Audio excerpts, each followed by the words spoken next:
Senator Rubio.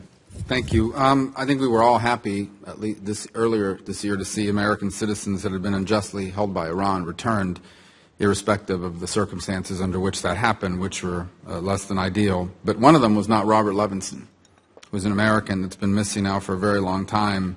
And since that time, we've seen in February that Iran arrested Bakr Namazi, whose son was arrested in October of 2015. They were both convicted in October and sentenced to 10 years in prison.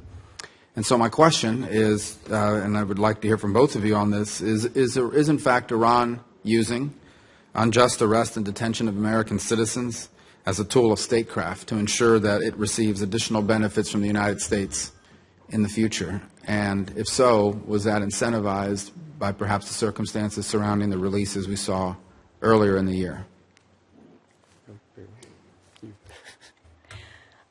I think that Iran sees the detention, persistent detention of U.S. citizens and its own citizens at times as definitely a source of leverage to achieve a broad set of objectives.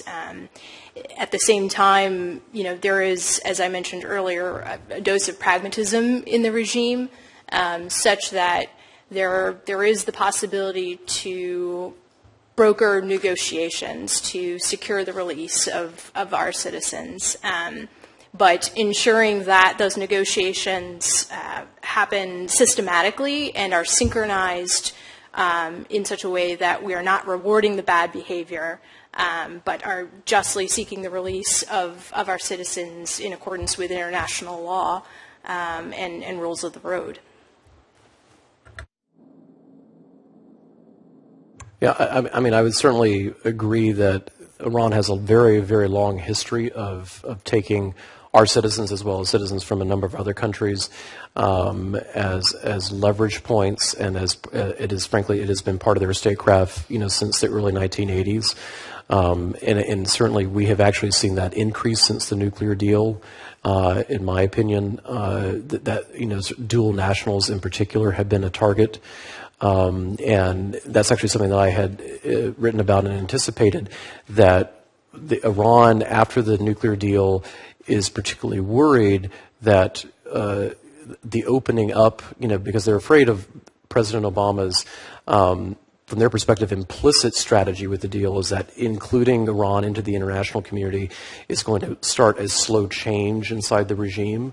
And the Supreme Leader is very concerned that that may actually happen, and so therefore is clamping down even harder on human rights, as well as using, threatening international Iranian dual national businessmen, holding more Americans that visit as hostages, as leverage chips.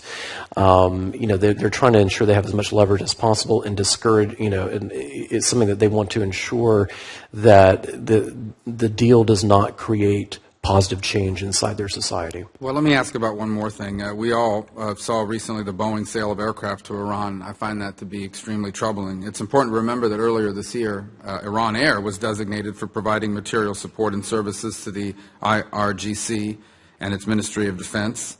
When they were designated in 2011, the Treasury Department noted that rockets or missiles have been transported via Iran Air passenger aircraft, and the Islamic Revolutionary Guard officers occasionally take control of Iran Air flights carrying special Islamic Revolutionary Guard Corps related cargo. In addition to that, we've seen other related airlines like Mahan Air. They're the same or they were. So we've got no indications that these airlines have changed their activities. We have no assurances that Iran is not going to use these Boeing planes in the same way that they've used other aircraft. I understand that some will argue, well, it would be a violation of the contract. Where I don't know where they intend to enforce that. What court are they going to take that to? But I guess, given your background on Iran, when they received this aircraft from Boeing, is it your view, and again, I'd ask both of you, that we should expect to see the likelihood that these aircraft will be used the exact same way aircraft have been used in the past by Iran Air and by others to assist the IRGC and other designated entities? I would expect, given Iran's history with such aircraft, there will be some that will be used in that manner, and there will be some that will be used for their commercial purposes. Iran has a very long use of dual use of all capabilities and technology that it acquires. So I would be surprised if they don't. That would be my answer. I think that this is very illustrative of the need to, going forward in the new Congress and new administration, really chart a holistic approach to Iran, such that we can sequence the moves that we would like to make in shoring up our deterrence, while at the same time incentivizing behavior changes such that they are synchronized. In constructing a framework that way, you can evaluate the risks that you are highlighting if we are to consider certain incentives. Can certain commercial transactions lead to Iran using those products for dual-use purposes in ways that are contrary to U.S. interests? Then perhaps in the greater context of our strategy, that does not make sense. So I would encourage the next administration and the next Congress to evaluate programming that we already have underway, initiatives that we have already started, but in the context of a grander strategy that seeks to strengthen our deterrence, secure our interests, and protect our allies and partners.